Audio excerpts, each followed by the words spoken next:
نام صاحب، سیاست میں تو گرما گرمی بڑی اچانک سے بڑھ گئی ہے. اپوزیشن تحریک عدم اعتماد لانے میں متحرک ہو گئی ہے. اپوزیشن کے جو اتحادی ہیں ان سے رابطے ہو رہے ہیں. باب پارٹی کی جانب سے بھی خدشات کا اظہار کیا جا رہا ہے. یہ آپ کو لگتا ہے صرف رسمی ملاقاتیں ہیں یا حکومت کو سنجیدہ لینا چاہیے؟ دیکھیں، کچھ چیزیں تو سنجیدہ لینی پڑیں گی. پہلی تو بات یہ ہے کہ ابھی آپ نے دیکھا کہ پی ایم ایل این کی قیادت جو ہے نا، ان کی ملاقاتیں آپ کے ساتھ نے دیکھا کہ ایم کیو ایم کے لوگوں کے ساتھ ہوئی ہیں. پھر آپ نے دیکھا کہ ساتھ ہی ساتھ جو ہے نا وہ باقی دوسرے لوگوں سے بھی مل رہے ہیں. اور شہباز شریف صاحب کی میٹنگ کہا جا رہا ہے کہ پرویز الہی کے ساتھ بھی جلدی ہونے والی ہے. اور پھر آپ نے دیکھا کہ ہاں جی، پریس کانفرنس بھی جو کی ہے انہوں نے ایم کیو ایم کے رہنما کے ساتھ مل کے، دونوں نے یہ بات سونیا کہی ہے کہ جی ابھی تو کھچڑی پک رہی ہے، ابھی تو باورچی خانے میں تیاری ہو رہی ہے. انہوں نے سوال پوچھا گیا جی کیا آپ حکومت سے نکلنے جا رہے ہیں، کوئی نو کانفیڈنس میں ساتھ دینے جا رہے ہیں، پی ٹی آئی کے ساتھ کھڑے ہیں نہیں کھڑے، اپنا کندھا استعمال کر رہے ہیں، دیں گے کندھا Peoples Party P M L N کو اس کو نکالنے کے لیے. تو مبہم طریقے سے سارے جوابات آئے، لیکن انہوں نے دوسری طرف کھل کے یہ بھی نہیں کہا کہ ہم پی ٹی آئی کے ساتھ کھڑے ہیں. کبھی ایک آدھ بیان آتا ہے اس طرح کا. آج آپ نے دیکھا کامل علی آغا سینیٹر جو ہے، آج میری بھی ان سے بات ہوئی ہے، ان کے بیانات بھی آپ نے دیکھ لیں جو آئے ہوئے ہیں. وہ جو کہہ رہے ہیں کہ جی جب تک ریاست ان کے ساتھ کھڑی ہے، یعنی پی ٹی آئی کے ساتھ ہم بھی کھڑے ہیں، تو ریاست سے مراد سب کو پتہ کون ہے.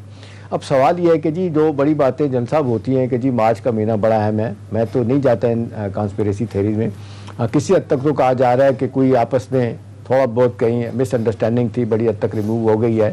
اور یہ کہ آج پرائم منسٹر کا اور آرمی چیف کا وہاں جانا اور سالیڈیرٹی کا مظاہرہ کرنا افواج پاکستان کے لوگوں سے، سپاہیوں سے، سب کے جو طبقے کے لوگ ہماری افواج کے، ان کے ساتھ وہاں کھڑا ہونا، یہ بڑا اسٹرانگ میسیج ہے آرمی کی قیادت کی طرف سے کہ وہ نیوٹرل ہیں، وہ پورا ساتھ دیں گے. جو بھی وہ بار بار کہتے ہیں جنرل باجوہ بھی کہ جی ہمیں کسی کو وہ نہیں ہے، ہمارے کوئی جس کو کہتے ہیں کوئی فیوریٹس نہیں ہیں، جو بھی حکومت وقت ہوگی ہم اس کو سپورٹ کریں گے اور آئین اور قانون کے مطابق سپورٹ کریں گے.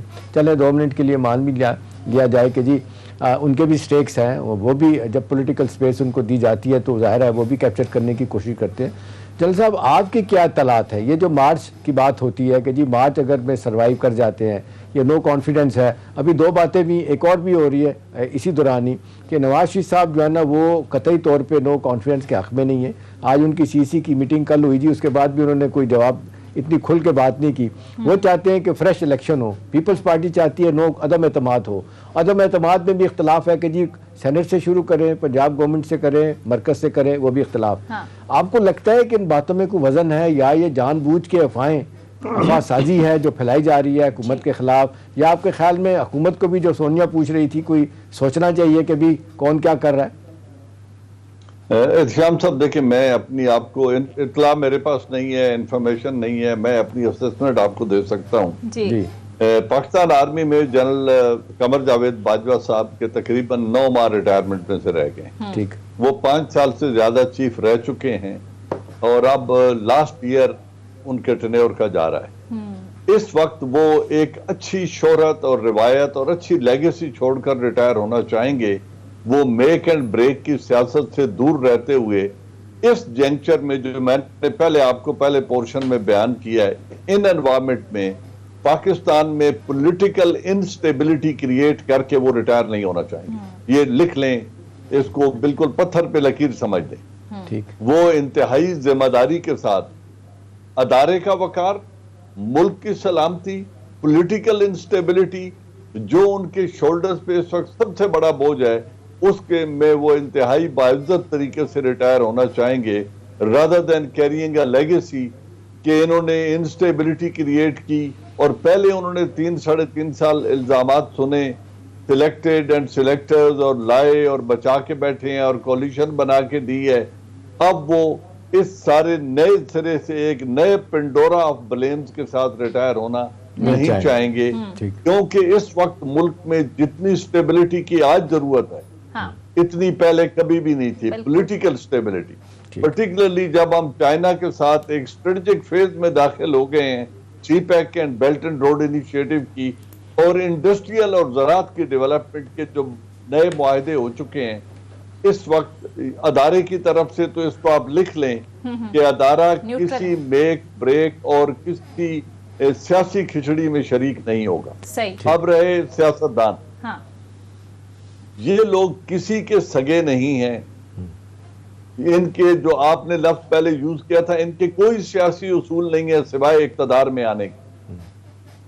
جب یہ ان کی اصلیت ہے تو اس وقت ایک حکومت جو 13 سال سے ایک صوبے پہ حکومت کر رہی ہے، ایک پارٹی پیپلز پارٹی سندھ پہ، وہ لوکل باڈیز کے قوانین اور انتخابات کی طرف جا کے نئے الیکشن کی تیاری کرے گی، نہ کہ اس وقت وہ اپنی حکومت توڑ کے اور نواز شریف لوگوں کے ساتھ مل کے یا پی ایم ایل این کو جو اقتدار سے باہر ہے اپنا اقتدار ان کی خاطر چھوڑ کر ان کو فیسیلیٹیٹ کر کے ایک سیاسی انسٹیبلٹی کی وجہ نہیں بنیں گے۔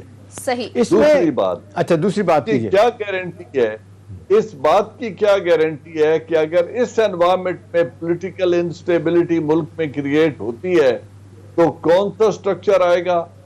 کیا نیشنل گورنمنٹ ایمرجنسی کی صورت میں بنانی پڑ جائے گی؟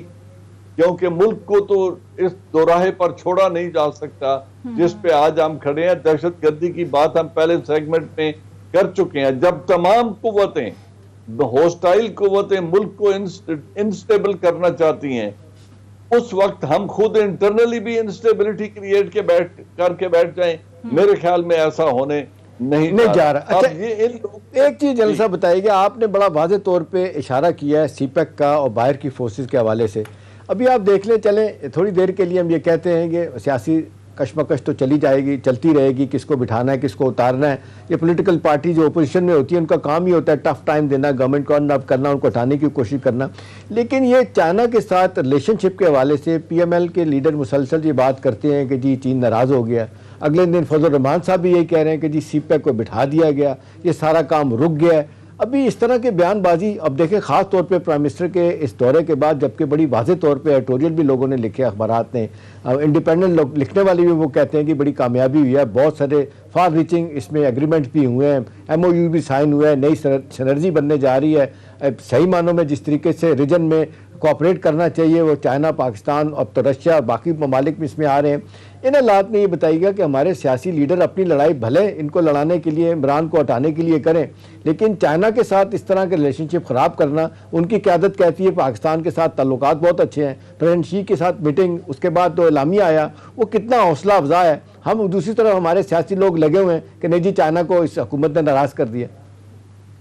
جی یہ سیاسی لوگ تو فورن پالیسی کو ناکام کر کے گھر میں بیٹھے ہوئے ہیں، ان کی باتیں اگر سنیں تو پاکستان خدا نہ خواستہ پتہ نہیں کس گہری کھائی میں گر چکا ہے۔ چائنا کے ساتھ میں نے جو کہا، جس اسٹریٹجک الائنس اور ڈٹرمنیشن کا اظہار پرائم منسٹر آف پاکستان نے کیا ہے، چائنا کے پریزیڈنٹ شی اس کو بڑے کھلے دل سے ویلکم کرتے ہوئے اپریشیٹ کر رہے ہیں، اور انہوں نے جو ہمارا ایک ایکلیز ہیل کہیں کہ ہمارے قرض، اس کے بارے میں انہوں نے ایک بڑا ان کو انڈرسٹینڈنگ دے دی ہے پاکستان کو کہ اگر آپ کی مشکلات میں اضافہ ہے تو ہم قرض کی جو ٹینیور ہے اس کی واپسی کا اس کو ایکسٹینڈ کر دیں گے۔ یہ اتنی بڑی ریلیف ہے جس کا پاکستان منتظر تھا۔ پھر وہ جو انڈسٹریل زونز میں، جی جنرل صاحب آپ سن سکتے ہیں؟ ٹھیک ہے، جنرل صاحب سے دوبارہ رابطہ کرنے کی کوشش کریں گے۔ جی احتشام صاحب، ابھی جنرل صاحب کی بات کو ہی آگے بڑھائیں تو یہ جس طرح سے چین کے حوالے سے خدشات پیدا کر رہی ہیں اپوزیشن جماعتیں، آپ کو لگتا ہے کہ اس سے کوئی نقصان بھی ہوگا؟ دیکھیں نقصان تو اس سینس میں ضرور ہوگا کہ اب سیکنڈ فیز شروع ہونے والا ہے۔ ٹھیک ہے کچھ باتوں پہ اختلافات تھے، اس میں کوئی دو رائے نہیں ہے کہ جس طریقے سے اسد عمر صاحب نے آ کے بات کی تھی کہ جی چائنا کے ساتھ جو پاور پلانٹ لگائے گئے ان کے انٹرسٹ ریٹ بہت زیادہ تھے، آؤٹ آف دی وے جا کے ان کو سپورٹ کیا نواز شریف کی حکومت نے، اور پھر یہاں تک فیصلے کر لیے گئے کہ جی یہ ایگریمنٹس بتائے نہیں جا سکتے، ان کی حقیقت کیا چیز خفیہ رکھی گئی ہے۔ بہرحال مذاکرات نہیں ہوئے، 10 ماہ کا اس میں ڈیلے ہوا، فائنلی پھر آپ نے دیکھا کہ چائنا نہیں مانا، انہوں نے کہا نہیں بھائی جو ایگریمنٹ ہوا ہے government to government, state to state آپ اس کو آنر کریں، وہ آنر کرنا پڑا ان کو۔ چلیں اس میں کچھ دیر بھی ہوئی۔ اب تو سوال یہ نہیں ہے، اب تو سوال یہ ہے کہ جی پہلا فیز جو انفراسٹرکچر ڈیولپمنٹ کا تھا، روڈز کا تھا، بریجز کا، ہائی ویز کا تھا، وہ آپ نے دیکھا ایک سب سے بڑا، آپ دیکھ لیں گوادر سے سنکیان تک جو ہے نا وہ بن گیا آلموسٹ۔ اب کام بھی اس پہ تیزی سے اور جگہوں پہ شروع ہو رہا ہے۔ اب سیکنڈ فیز میں جو انڈسٹریلائزیشن ہونی ہے، سیکنڈ فیز میں جو انویسٹمنٹ آنی ہے، اور اسی طرح سے آپ دیکھ لیں کہ